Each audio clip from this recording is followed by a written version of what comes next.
Okay, good evening, everyone. It is just after 6 o'clock on this laptop, and on the clock, on the dot 6 o'clock on my watch. And we like to be prompt. This is the first event as well, so we would like to honor our time commitments. There will be more people joining us, but they will enter and join in as we go along. My name is Janko JP. I'm the Managing Director of Human Interest, and joining and with me this evening and also for the rest of these types of sessions, we've got JP. JP, thanks for being here. Yes, thank you for having me. And I think mostly to our esteemed guests, and we want to thank you from the bottom of our heart for your attendance. Everyone that is on the call, I will during the course of the session refer to you as colleagues. I trust everyone will be okay with that. And this is the first event of EliteHR. We're not going to go through a formal introduction. We are moving in with the assumption that you've already done some LinkedIn stalking. You've weighed us, measured us, did not find us wanting. That is why you are here with us this evening. And once again, we want to thank you for that.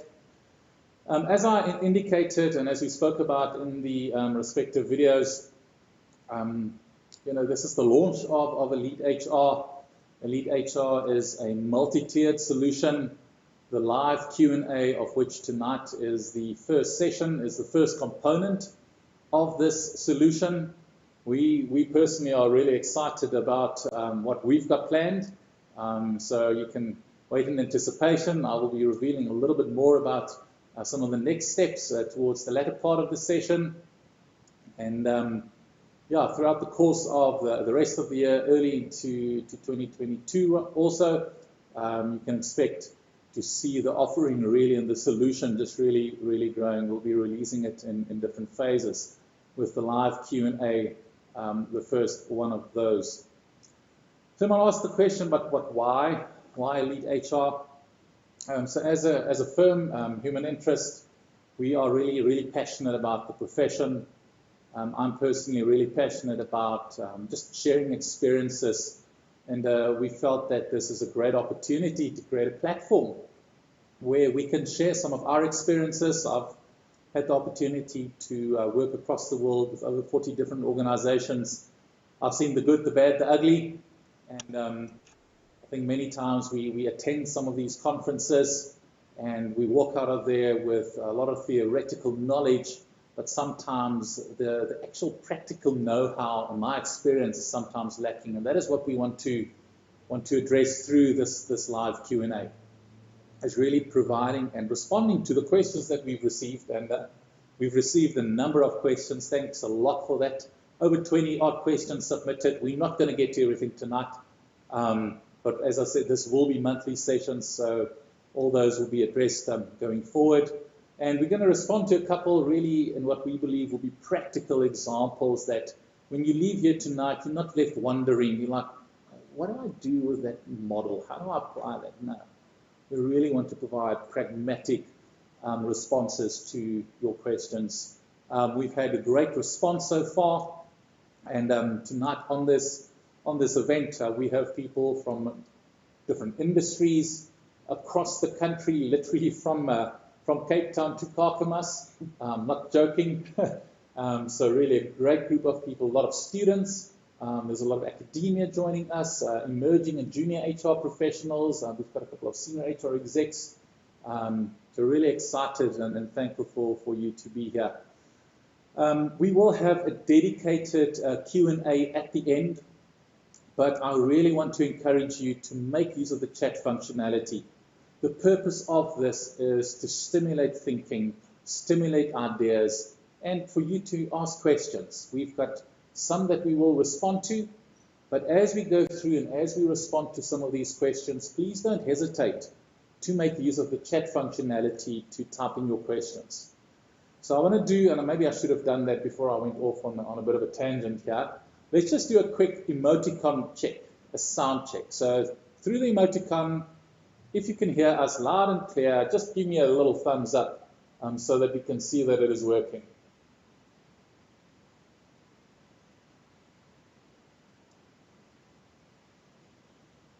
Great stuff. I see a lot of thumbs up coming, so thanks a lot for that. Everyone knows how to find the reaction and the emoticon. That is brilliant.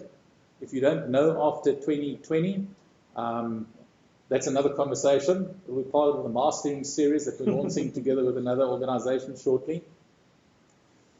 What I also would like to do is important for us. I can see the names. I can see some pictures, which is brilliant. Just a quick question in the chat functionality, not your CV. Just where do you find yourself tonight? Where, are you in Johannesburg, in Cape Town, in Kakamas, in London? Just make use in the chat functionality. Just fire away. Let's see where we've got Potchefstroom, PE, Vanderbilt Park, Joburg, PE, Vanderbilt, Joburg. In traffic. Thanks, Marley, for your perseverance. Thanks, Wi-Fi. Lichtenburg.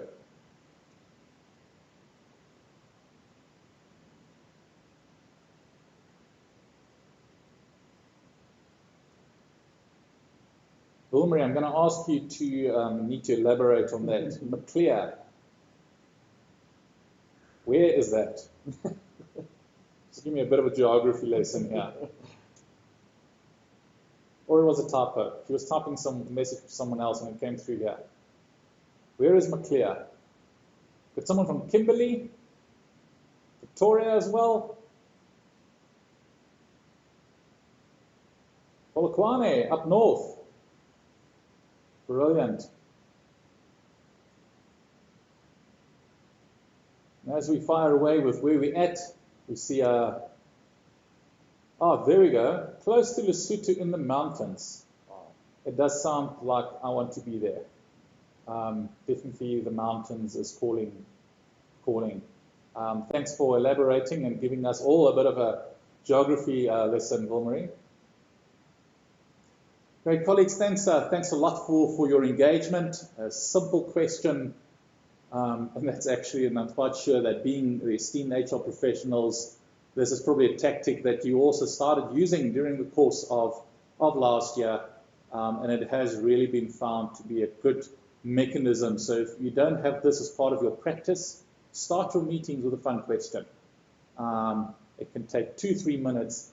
It is a great way to just connect people and just to get some engagement. So as I said, we will have dedicated Q&A right at the end, but please do engage with us through the chat functionality as we proceed. So as we positioned in the communications and probably in some of the emails that you've received as well, the purpose of this component of EliteHR is to respond to your questions. It's not death by PowerPoint. There's no PowerPoint. There's the laptop so I can monitor. That will be part of some of the other components of the program, not the death by, but the PowerPoints. But it really is to respond to what you feel. You're emerging HR professionals, and you might be senior HR executives. What are some of the challenges that you experience? And for us to just sort of share from our side as to what have we seen working. As I said, we have both been exposed to the good, the bad, and the ugly. So really excited to share that. As I said, we had a lot of questions coming through. Please do keep them coming. We're not going to get to everything tonight. The ones that we are not getting to, I commit to that we will get to them during the future sessions. But as I said, if we have any other ideas, any other questions as we respond to this here, please do make use of the chat functionality. We have sort of identified 8 of these that we want to start the conversation with. And I think a couple of exciting ones here, JP. Yeah, definitely. And I think the key focus for us with EliteHR is trying to bridge the gap between the theory and the practical. And I think that's what these questions are alluding to is there's a lot of concepts and there's a lot of buzzwords and there's a lot of things that are spoken about in the industry. And it's about getting down to how do I practically do this. So I think if we get straight into it, the first one that came out as a theme in our questions was around EVP.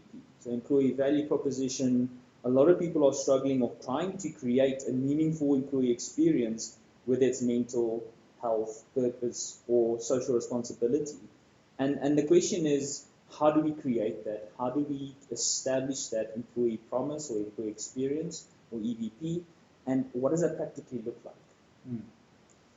Yeah, I think I think one word that stood out to me, that question is sort of the new EVP. In my experience, I think many organizations hasn't spent enough time on articulating the old EVP. And I think, if we think encapsulated in the concept of EVP, my opinion is the concept of lifestyle experience. And I'll get to that in a moment. I think, we were still striving towards work-life balance, which I think has gone out the window. Then we moved towards work-life integration, and then we saw the rise of employee experience, and I think we're actually now at a space where it is about the lifestyle experience that organizations need to create and that they need to focus on. And why the lifestyle experience is because probably a lot of you are working remotely. Many organizations are still, in a remote type environment. So your work in your house and your kids, everything is all clustered together. So employees and HR professionals really need to be in tune with that exactly. And how do we create that? Okay, I think let's talk practical. The first thing that is important to understand from your employees is, why do you work for us? And that's as simple as that. I mean, if you were to ask your colleagues, your employees, one question, and you can do so through interviews, through pulse checks, through surveys, if people are a bit hesitant to be identified, is, why do you work for us? Why would you encourage other people to work for us? Do a thematic analysis on that, cluster it. We have had the opportunity to design a number of EVPs for organizations, and the mechanisms that we used there was both quantitatively and qualitatively. I know we're going to get to a question on culture a bit later, but it's similar to your employee value proposition, because in essence what sits behind it is the deal. What's in it for me? Why am I here? I bring certain skills to the table in exchange for what? Is it about the environment that you create? Is it about the career and the growth opportunities? Is it about the benefits that I have? Is it about the cause behind the organization? Is it about what you do for society? You won't know that if you don't ask the question. And I think in my experience, many HR professionals haven't asked that question as explicitly as that. So if I can encourage you to do at least one thing, is to ask. First of all, start with yourself. Why are you working for your organization? Write that down. What are the things that keep you there? Then ask your colleagues around you. Start with the HR team. Start crystallizing that. Engage with senior leaders. You ultimately want your EVP to just roll off the tongue. Because if you recruit someone to get into your organization, that is part of the package that you're selling. Now, some of the bad and the ugly that I've seen is this beautiful promise that is made, part of the recruitment process, because you see talent, you see potential, you want that to be part of your business. So you paint this picture, and then a person comes in, and after a month or two, they're completely disillusioned. If you're not clear on what it means to work for your organization, how can you get the right person to buy in and create that alignment between what you sell and what they get? You need to create that alignment. So our firm, as Human Interest, I do trust and hope that our colleagues are quite clear on what our EVP is, what differentiates us from other organizations. And we are very clear actually in our recruitment process, where we tell them, if you're looking for X, Y, and Z, you're not going to find it here. But if A, B, and C, if that is important to you, then we're the right place for you. But I think you speak to a very core aspect of an EDP, or as a talent recruitment component, if you can put it that way, is you need to clearly know what you are and what you're not. And a component to that is what we want to do, and there's a fine balancing act between what we are striving to give to you and what we currently give to you in terms of how the company evolves. But it's also what we are definitely not. And I think some companies struggle to say, okay, but what are we clearly? And sometimes the easiest part to start with is what are we not? Yeah. And then kind of by a process of elimination, remove the things that we are clearly not, and then start working towards the things that are kind of on the blurred line and around. We want to be there, we're not there yet. Should we put it in? Should we not put it in? Should we make it part of our narrative that we put out in our identity as a company? Because ultimately, your company is a person. It's got an identity. It's who it is. And by crafting that with everyone in the business, it becomes more concrete and more practical than trying to create it somewhere in an office on a whiteboard and kind of, or a computer and kind of craft it out and think it's amazing, but it doesn't really resonate with the people in the business. So I think to kind of just bring in what you said is start at the bottom, engage with the employees, understand who you are and who you're not, and then from there start crafting what you want the external world to know about you, and be clear about what that is, and be cognizant of the balance between what we strive to promise to you and what we actually at the moment have in the business. I love what you said there, JP, in terms of, it's almost that, if you ask someone, what are you good at? They'll come to like 3 things, and what are you not good at? And like, you can clearly articulate that. So maybe start with, what are you not? Okay, well, what won't you find here? I think great practical advice. So there's one question you want to answer. What are you not? Okay, and then as JP said, we also need to bring in a bit of that aspirational state, but also take people on the journey. I think that's absolutely critical. It's the big age-old problem with any type of HR solution if it's done in isolation. Yeah. In the HR corner, okay, but I didn't provide input. I wasn't consulted. I don't want to be part of this. So engage people in the process and sort of make them part of that journey. And I think that component of taking people on the journey with you has just become amplified during the course of last year. So a couple of questions that also came through. There's sort of 3 questions that we that I want to cluster together. Is what does the future look like for HR professionals? I think we're discovering the future day by day, to a large extent.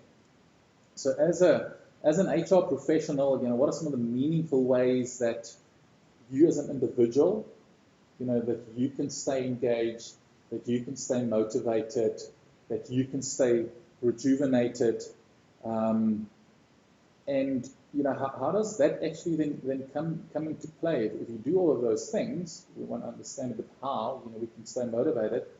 But how has COVID changed the role of the HR professional? And I think what you're touching on there, I think that it goes a bit deeper than just the what that we do.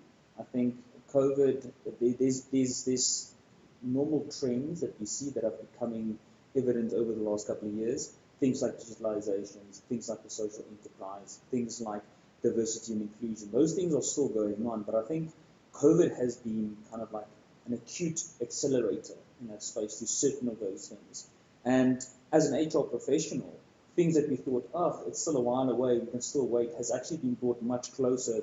One of them, digitalization, and one of them is enabling our workforce to be able to work remotely. And I think a lot of companies scrambled when lockdown hit to how do we empower our leaders to manage people from home? How do we empower our employees to be able to manage work from home? How do we manage performance and keep our culture and all those things that come with it? So I think from a practical perspective, if you break this down, if you think about like kind of the core skills that we're looking at for the future that will help HR professionals, some of the things that are become more evident is One, analytics, using data to kind of drive that awareness. And I think going online and going virtual has actually helped us get access to a lot more concrete data and analytics. The other one is selling or marketing. Like if you as an HR professional don't know how to sell an initiative, get buy-in, market what you're trying to achieve, speak to the language of the people that you're working with, even breaking down your workforce into segments. What are our market segments if you need to do it that way? Like you have to have a clear understanding of how you're driving initiatives. Gone are the days where we design an initiative, roll it out, and it just happens in the business. There's a lot more knowledge out there for people who are not HR professionals. And there's a lot of them who know a lot more than most HR professionals.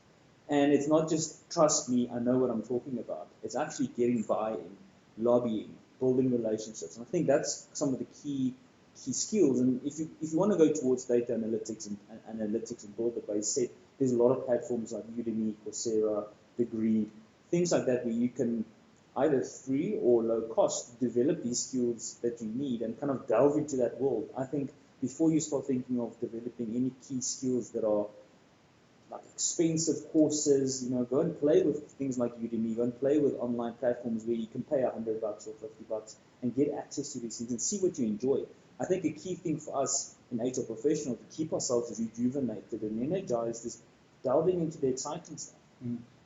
Thinking about ways we can redo the things that currently are boring to us in a way that makes it exciting for us. EVP is not new. Talent acquisition is not new. Talent management is not new. It's existed for many years. But what keeps HR professionals interested and engaged is what does it look like now? And how do I make it interesting and new? And not just new for new sake, but actually bringing in things that weren't there before. So I think as an HR professional and as an HR practitioner, there's a lot of capabilities we can develop in ourselves at a very low cost that keeps us energized and engaged in where we're going as for the future. And COVID is not going to be the only event. There's going to be many more events that's going to challenge us as a fraternity. And we need to be able to understand how am I going to navigate this world by developing my own capability. I think one thing that what I'm hearing, JP, is that you need to be well-rounded. It's almost like because we are working remotely now, and I don't have that, just quickly walk past HR or HR, walking past me. HR need, as you said, we need to sell ourselves. We need to market ourselves. I think that's a key skill, and that's not something that's part of any IO or HR curriculum. They don't teach you that at university. Nor do they teach you data analytics at university. I think it's Dan Pink who wrote the book To Sell is Human. I think very often my experience, psychologists sort of shy away from the commercial side of things. But I think great opportunity to, I want to say, run HR as a business. Okay, you're quite fortunate that if you are in a corporate environment, you've got a captured audience. But you almost need to ask yourself the question is, would you buy from yourself? Okay, that's quite a something that's in your face. Think about your services, think about the way that you engage, think about the skill set that you have and make up. Is it currently of such a nature that you would buy from yourself? Because with access to information, that's what line managers do. Okay, they look at what you are offering and they're like, but hey, why can't you do this? I've seen this on the web. Let me share this article. I want you to do this. Okay. So I think, the makeup of the HR professional should also change to do a lot more research and deep thinking about the type of solution, and then package it with branding and selling skills. So influencing is absolutely critical. Questioning is absolutely critical to design that solution for your client. One thing I also want to add that I've seen come out it's existed for a while, but I think it's come out much more now, given the digitalization of HR and the access to big data as workforce planning. I think in the past, there was a concept of what that is and what it was. And I think given the amount of information and data that we have now, the level of workforce planning that exists out there is amazing. Yeah. So I think as an HR professional, I think that is definitely a capability that we need to delve into and kind of get our hands dirty, because like if I think about the workforce planning that I've seen from businesses, the depth of analytics, statistics, and insight that these guys can and ladies can develop from these tools and approaches that they've developed is things that we wouldn't have been able to had we not had the technology and the digitization that we have at the moment. I think, it's to me personally actually very scary, because I was involved in a conversation the other day and they were throwing around these terms, and I'm like, I thought I knew what workforce planning is. You have your strategic conversation with your line manager, and they tell you about the strategy and the type of roles that they will require. So we're going to increase headcount by 2. I've done my workforce plan for the year. But then you get platforms like Fathom, and you get AI, and you need to bring in actuaries who does modeling. That's the opportunity now. Okay, but it is still so new and I think foreign to many of us that we tend to gravitate to what we know. And I think, as you rightfully said, so firstly is sell, okay, market, brand, read up on that. Tom Peters, read me, okay. Brand yourself, be clear of your personal presence.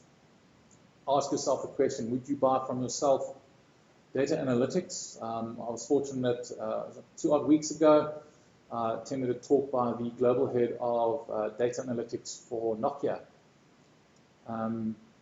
And I specifically asked him the question, because I was chairing the day. I said, look, if you want to start somewhere, where do you start? I said, just visualize. Just put it in a graph, something like that, but then also interpret. I've seen many HR reports, a lot of good graphs, but then line manager or exco, they left to interpret and try and make sense of these things. I think great opportunity for us to not only have the graph there, but actually what does it mean? Integrate the data, make the connections for them. And then, as you say, this whole workforce planning, workforce automation, what is the impact of technology on roles in the next 5 odd years?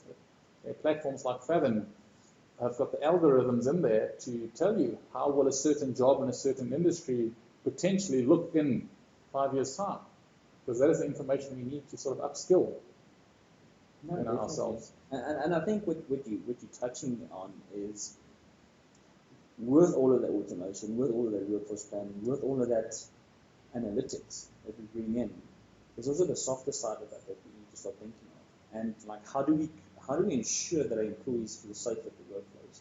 How do we ensure that, from an EVP to a workforce planning to an analytics, that they feel that they are safe in the environment, that they can contribute and be themselves and not feel like they're left out or scrutinized? And a term that's sometimes used for this is psychological safety. And what it basically comes down to is how do I create an environment that allows me to be myself to my optimal level and contribute through creativity and thinking the best way I can.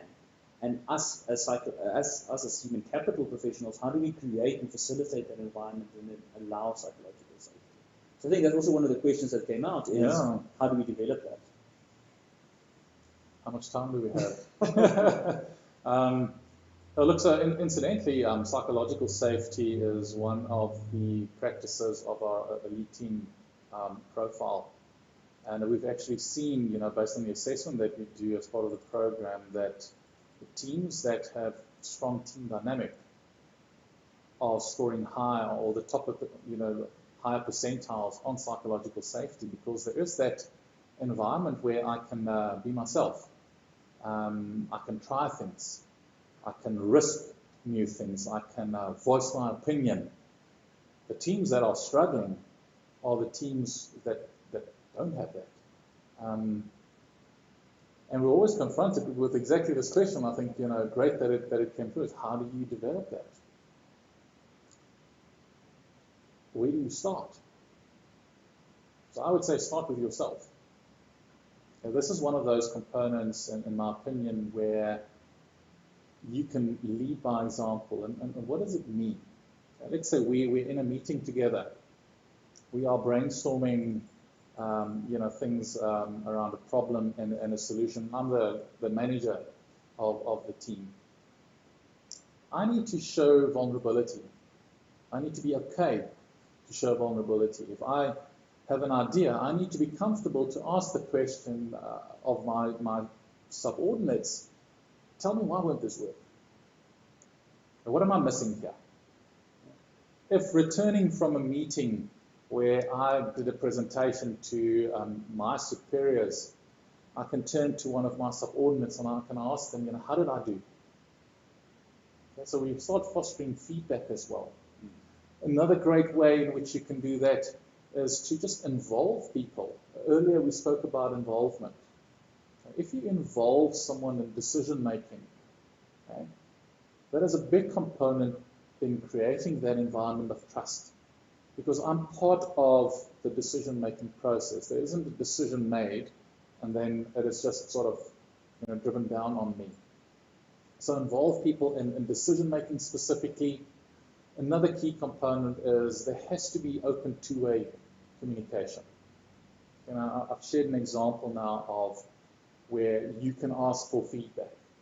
Another great way is for you to be comfortable to admit a mistake and to not do it jokingly, hey, my bad.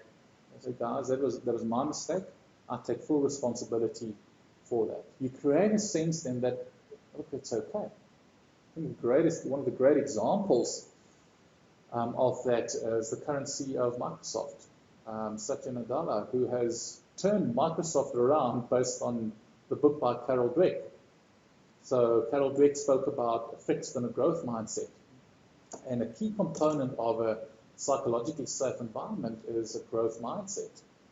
And the growth mindset environment is an environment where it is okay to try new things, but it is also okay to fail. It is okay to be open and honest. If I can use an example, we ran a leadership session during our leadership program, one of our elite leader programs for a client in the agriculture industry, and it was sort of part of the first session. So we were introducing all the faculty to the next gen leaders on the program, and we started off with a similar question where we said, one word, how are you feeling today? Okay, so all the delegates of the program, excited, enthusiastic, and everyone on the human interest team did not respond in that vein. It was like, I feel so tired, I feel anxious, I feel overworked. And you can see that candidates are like, what are you a slave master? And it was because we consciously and intentionally create an environment where people are comfortable to say, look, I'm not having my best day. So we have a practice internally where if you don't feel like the sharpest tool in the shed, let us know so that we can tailor our expectations from you. So one answer, but start with yourself and then start filtering it through the rest of the organization, but along those types of practices. And how do you do that? Is you coach people. Okay. It's not easy to create it. Oh man, but it is beautiful if it is in place. And I think so what you're speaking to is modeling the behavior that you want to see in the team. And I think if you understand how stressful that is to yourself, you would understand how stressful that is to the people in your team.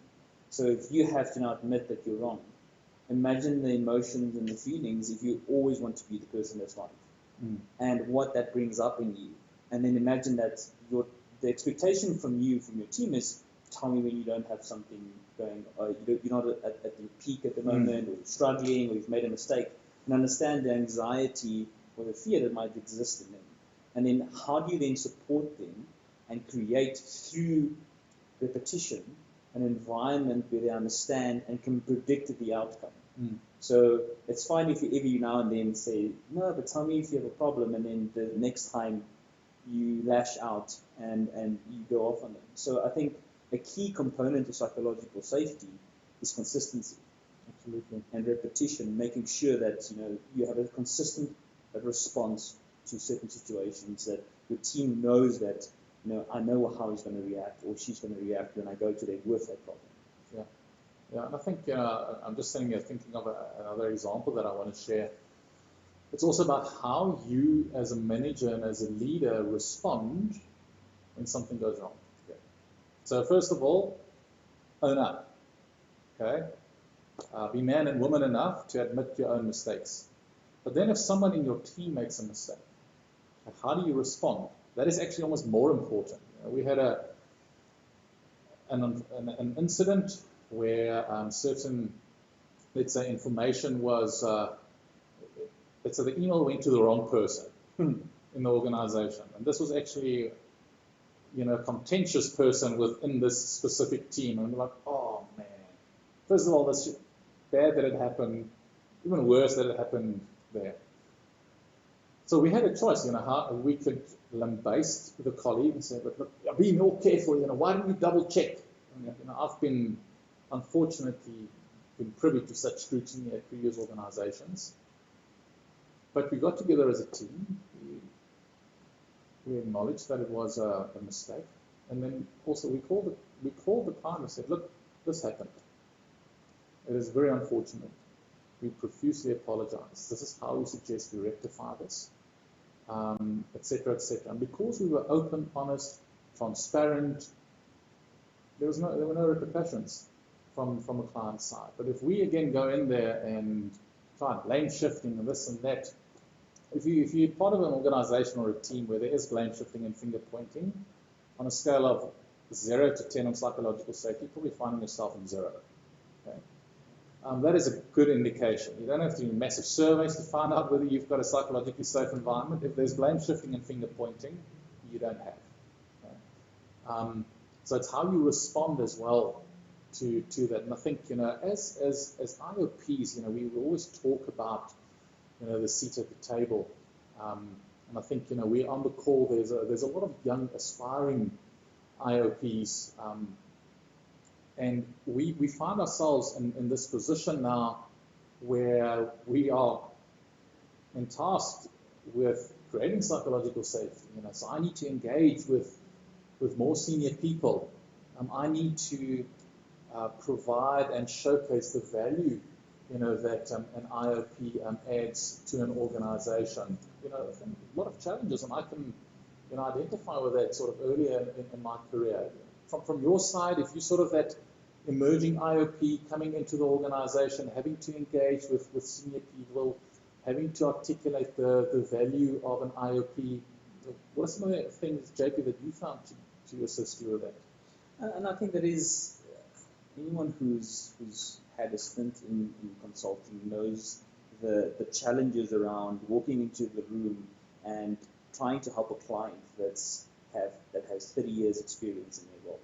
And I think it's kind of the same approach and same kind of situation where you've got bright ideas, you've got initiatives that you think can make a difference, but being young in an organization or early in your career, people might not see that contribution to the same value as you do. So I think two ways that kind of the people that I work with and through my own career that you can address this or kind of mitigate that loss or differential in power or experience or position in the business is, one, I would never go into a room and cold position an initiative. I would always make sure before that session happens, I've engaged with the stakeholders that are going to be in that room, position the initiative ahead of time, understand what their concerns and maybe frustrations are, and make sure that they understand the initiative that I'm trying to do. So if I'm going to try and develop psychological safety in the business, a lot of people need to understand that concept. A lot of people need to understand what that means practically. So before I walk into the room and I'm pitching my initiative to the group and saying, this is what I'm going to be doing, building psychological safety, I'll first make sure that I've engaged with those stakeholders ahead of time, make sure they understand the initiative, make sure they buy into the initiative. And then when I walk into the room, I know out of the 10 people sitting there, I've got 8 people already on my side. Then the 2 or 3 that question or drive or try and derail the initiative actually doesn't have to contend just with me in the room. They will contend with other people in the room that might have a different power dynamic. So that's kind of the one way. And the second way that I've seen is, a lot of young people they've got bright ideas, and I've studied, if I'm an IOP many years, and I want to move in and I want to bust the initiative into the space. And I think a key initiative or a key concept to grasp is, you have to be, and I know this term is used a lot, but you have to be the hardest worker in the room. So you have to show that you've developed and you're working and you're contributing, and that people can actually think of you as someone that's to a certain extent done the work behind the initiative. It's not just this high level conceptual kind of idea, but you do the work, and they see you day in and day out grafting and doing the work that needs to be done, so that by the time you want to pitch an idea, you've won the respect of the people in the room. And one of the questions here is, how do I command respect in a situation? And I think no one ever commands respect in a situation. They actually win the respect in that situation. They've done the work, they've done the experience, they've done the grafting behind it to be able to have an opinion in that situation.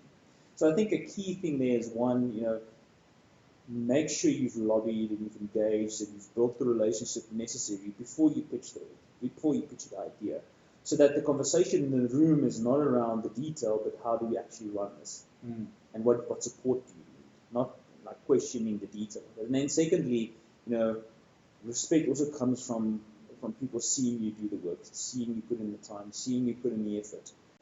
If you are someone, and I'm not saying the people on this call would be, but if you're someone that just sits in the corner and kind of just lets days pass by, one day you've got a bright idea and you want to pitch it, then there's not going to be a lot of people who listen to that. You have to be proactive, you have to be engaging, you have to be building the relationship, so that when that happens, it becomes easier. Because not all initiatives are easy to pitch. Yeah, I think I fully support that. What you shared now is a sort of tactic that I personally also apply, and probably still apply. Especially if so I'm highly introverted by nature. So if I go to a networking event, I do a hell of a lot of research beforehand. Identify people, identify conversation starters with certain people, certain conversation angles, and it's similar in a meeting environment. Is that lobbying before the session? It's almost like you get authority and credibility through the power of association, within a business. And for that, you need to be keenly aware of the power dynamics. I've gone as far as when I wanted to pitch an idea or propose a solution. Let's say you go with a senior person into that meeting, you agree up front that, look, I will do this part, but it's better suited for you to do that part of the presentation, because that is where it carries most weight. And you then also need to be okay to play second fiddle, even though it might be your idea. Okay, if you want to be in the limelight all the time, you can get there. But as a new IOP and a new organization, you need to, in your stripes, as you say, lobby beforehand, be aware of power dynamics, get people to second you, back your ideas, have them actually present your ideas on your behalf. That's something that I also personally found to work quite well in those types of environments. And the one thing I want to add here is, that lobbying and that positioning beforehand is also a dipstick. Like, if you present to 10 of the people and all 10 say they hate the initiative, then you have to have awareness to then say, okay, but am I actually pitching the right idea? Before I even walk into the room, am I actually on the right track before I present this? Yeah. And go and have the maturity to then say, okay, well, maybe my idea isn't as brilliant as I think it is, or marketing and selling, have I positioned the idea correctly in the language and the brand that people understand and they can actually buy into it? A key thing about pitching initiatives or working within the business is, we've got a lot of jargon in Yes, human capital, I just wanted to say that. as any industry has, and use the language of your audience that you're presenting to. Use the language and the word and the vocabulary and the positioning of the sentences in as much as you want to sound smart in the room. That's not the idea that you're trying to get across. You're trying to get the initiative solved. You're trying to get the initiative going, and then use the language you need to use to get it there. Use the phrases and the metaphors and the stories that resonate with the people in the room, even if you're lobbying beforehand. So one, if you get fired back or people are not interested, check your initiative. Is it making sense? Two, if it still makes sense and it is appropriate, am I using the right branding? Am I using the right sales around this? Am I resonating with my audience on the other side to make sure that they actually buy into what you're trying to achieve? Because naturally people are more comfortable with the status quo than change. So any new initiative, any new thing that you're positioning fundamentally to a person means I need to change. And I need to be comfortable and I need to buy in and I need to be sure that what you're doing is actually going to work. What you're presenting has been thought through and it's not going to flop 3 months into the initiative. Just also checking our time, JP, so we're going to get to one more, so I think one more question. And just before we get there, again, colleagues, please make use of the chat. Any other questions, thoughts, ideas, experiences, please do share it here. As I said, this is a platform where we can learn from each other. So please make use of that. We're going to get to one more question. And after that, you're most welcome to sort of raise your hand if you want to verbally come into the conversation. We'll have time for that. But in the meantime, please do fire away. I see already a question coming through here. So I do need to put in the caveat that we might not get to all the questions coming through now, but we are taking note of them and we will definitely get to them in coming sessions. So I think the last one for today, and I think it's quite a big one. And I think there's a lot of companies are struggling with this, especially post-COVID and working from home, is how do I keep my culture alive? How do a lot of the artifacts that culture has been built around is built around the context and the environment that we were in before COVID, and now that environment has changed, so our artifacts need to change. And the way we express our culture needs to change. So how do we keep that culture alive? I want to follow up on what you said. How do we express our culture? And I think that is what is changing. We're currently in the midst of a project, a big multinational organization, moving to a remote first philosophy, and we're having many of those conversations. And I think that what we also realize, and I think what every single company needs to realize, that if you move to a new way of working, look, there will be slight nuance changes. We cannot expect our culture now, as we are here today, to be exactly the same as it was, I can't even say a year ago, 18 months ago. We need to, that's a realization, that is a fact. But there are other ways in which we can bring those components in. So let's say a core part of your culture was storytelling, okay? Or, it was the actual physical artifacts, like when you enter into the office, and this is an old organization, so there's like pictures from the founders and all. We can digitize that. Okay? As part of your onboarding, instead of taking a physical tour, we now do a virtual tour of the organization. Part of storytelling is we create platforms where people still share. It is a lot more intentional, though. Okay? It is not just in the past your culture happened, it organically evolved. And I think that is the great opportunity now for us HR professionals, is to bring that intentionality, to leaders. I think one of the questions that we're not going to have time for now is, how do I articulate that value add? And this is one of those, in my opinion, one of those opportunities is to engage with leaders and help them understand that, look, in the past it just happened, it evolved organically, but now you need to be more intentional.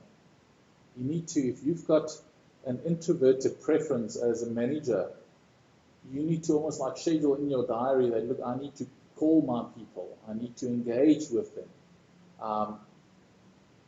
So the intentionality has come in there, and I think, similar to that EVP at the beginning, it's also a good time to take stock of what you want to keep alive. What are those practices that you want to continue with? We see many of our clients, they're actually continuing with certain practices that they didn't have before, but that they had to bring in because of lockdown and COVID. And they found it actually to be to their benefit. But that also brought about, amplified poor leader styles and poor managerial styles. And those are not things that you want to keep alive within your organization. So again, if you don't engage with your leaders, if you don't engage with your employees, if you don't ask them what keeps them there, it will be very difficult for you to understand what is it, apologies, that you actually want to keep alive. Okay.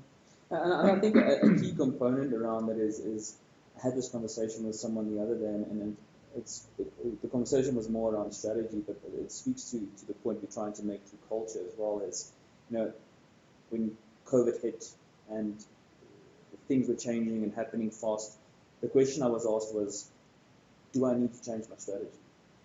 And the response I gave was, well, if the strategy was formulated well, the what of what you're trying to achieve should still be there. It's the how you achieve it. Yes. And I think that speaks to culture. So the what of our culture should fundamentally stay there. It's the how we get that culture across and how we facilitate it, and how we create new examples of our culture that fits into this environment. So things, if you did a lot of team huddles in person, how do I then facilitate that same psychological effect that we had around having people, and when I'm talking about team huddles, it's not just about talking about the work. It's the 5 minutes before the team huddle, it's the 10 minutes after the team huddle, it's the conversation, how was your weekend, how was your, and a lot of the, and I always say culture is 50% the stuff we know, the behaviors and the stuff on the wall and the competencies, but it's also the informal conversations that happen in the office that when COVID hit and people work from home, it doesn't exist anymore. Like, we don't have the coffees, we don't have the lunches, we don't have the chat before work, in between meetings, the how was your weekend, how's your wife doing, or your husband, or your partner. Those things fell away and was actually a very key component to building the relationships and culture. So a key aspect for us as human capital practitioners, understanding behavior and understanding culture, should understand and drive the importance of those small moments to reconnect. Those small things around, have you spoken to your team around how they do in person, as much as they're willing to share? But like those things that would normally, naturally, unconsciously happen in the workplace, that now that opportunity has been taken away. I think that's also a key focus on culture is, it's the how we do it, but also like how do we keep that, the small things that keep us connected. I think what we also see, you sort of talk about that check-in from a manager side that has to be a bit more, I use the word intentional, is if you've got, let's say, a leader brand defined or a leader DNA or leader competency framework, you need to superimpose the digital leader on that, because there is a difference. Your core elements will still be the same, but how in this new world of work does that differ? Is it as practical as, let me put together a checklist for a manager to help them keep certain elements front of mind? That is what some of our clients are doing and what we're assisting them with, because if you see someone all the time, you don't need the checklist. But if you don't see them, then you forget about certain things because we get busy. Okay? And now more than ever, we need to intentionally engage with that. And I love that example that you shared.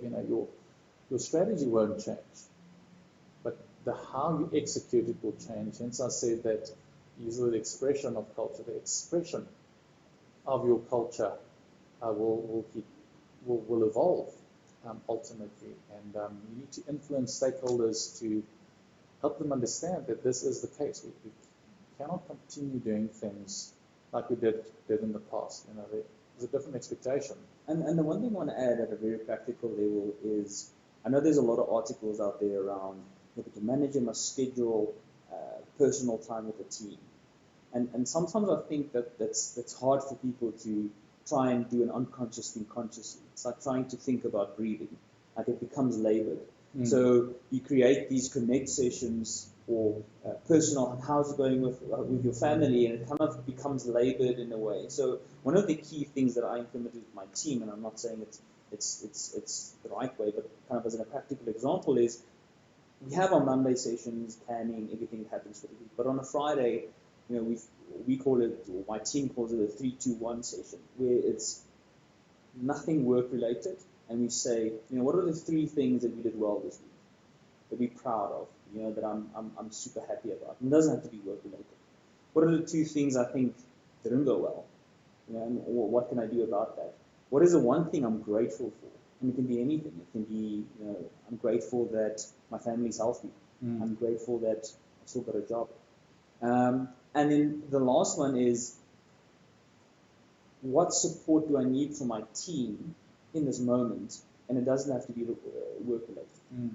It can be a conversation around, I'm struggling at the moment, there's a lot of stuff going on at home, I need help with this. And it feeds back into kind of the topic we spoke about, psychological safety. And in that session, I'm with them there, and I'm talking about my struggles, and I'm talking about the stuff that didn't go well, and I'm talking about what support I need. And just as a practical example, that's something that you can take and you can customize it and build it. But providing some kind of framework to how these personal sessions can run gives a lot of guidance to someone that isn't in a people industry, that's maybe more in a finance or an engineering space, that these things might not come for them as easy as it comes for us because we're used to it. Yeah, I think it's, again, role modeling the behavior, as we already spoke about, and then just coaching and guiding the rest of the business. That's unfortunately all that we have time for. We had one question come through here. How do you deal with office bullies? So we will next month, that will be on the question list. Just want to sort of touch on some of the other components that we'll be talking about. Has got to do with manager bias and the recruitment process. That's a question that came through. We've got some great examples that we can talk about. That concept of engagement in a virtual organization was addressed. The value of psychometric assessments, wellness initiatives, etc. We've got limited budget, staff manipulation, succession planning in a new reality. And then one that I'm quite passionate and probably vocal about is performance management. So that's also a component that we'll be discussing at our next session, together with any other questions that you might have. So I know that we are at our time limit at 7 o'clock. We had one more question coming through here. I like the question on bullies. Both points of view, as a manager and as a victim, from Matthew. Matthew, we do take note of that, so please tune in next time. I just want to sort of pause there and open the floor for any questions. Let's try and wrap it up in the next 5 odd minutes. You're welcome to sort of raise your hand. As I said, these will be monthly sessions that we will do going forward. We will be engaging with you. We want your feedback. We want to get your view on how you experienced the attendance of the session, the flow, the format. Do you feel it added value? The things that you want us to do differently, so that come the session in May, we have taken also your input into account. So know that I will be reaching out to you for your feedback on that. Yeah, I don't see any real questions raised at this point in time. Nice compliment there from Murray. Thanks a lot, Murray. Yeah, the intention is really, as you said, there's a practicality. We want to share some experiences with you, from clients, from ourselves. Question on books. Okay, so good habit that I started last year, May, was to average a book a week. I've unfortunately fell a bit behind this year. I'm on a book every 2 weeks, but since May last year, I'm sitting on 35 books. So, Gabriella, do remind me. I've got a lot of books that I can recommend. And you might say, Hanky, how do you do it? You read 30 minutes a day. That's it. Yes, it's about consistency that we already spoke about. So to conclude and wrap up, once again, thanks a lot for your time, your attendance, JP, for all your beautiful insight. I look forward to partnering with you as we progress and evolve the EliteHR offering. The next live Q&A will be in May. We're going to get to some of the questions that we didn't get to now, as well as any other. You again would have to pre-register. The second component of EliteHR that we're quite excited about, that I want to position and introduce as well, as in the form of masterclasses. It will be an in-depth deep dive on certain components. They will be 3 hours in duration. You will receive more information on that. There will be a nominal fee associated with that. We want to, as the first attendees of EliteHR, also open it up and encourage you. Any people that you refer, if you refer 3 people, and those 3 people attend together with yourself the next live Q&A in May, your masterclass will carry no cost. So you can attend the masterclasses that we start running at no cost. Just ask you to spread the word, spread the love. Let's get together. Let's grow this community. Let's pay it forward. Let's learn from each other. So 3 referrals. If they attend, then you attend the masterclass at no cost. I'll be sharing more information on that in due course. But from our side, thanks a lot once again. We are really excited about the start of this journey. Many more of these events and bigger events that we've got planned. We wish you well, and we look forward to seeing you all again in May. I will communicate, and we will communicate the timing of that in due course. Please connect with myself and JP on LinkedIn. Follow Human Interest on LinkedIn.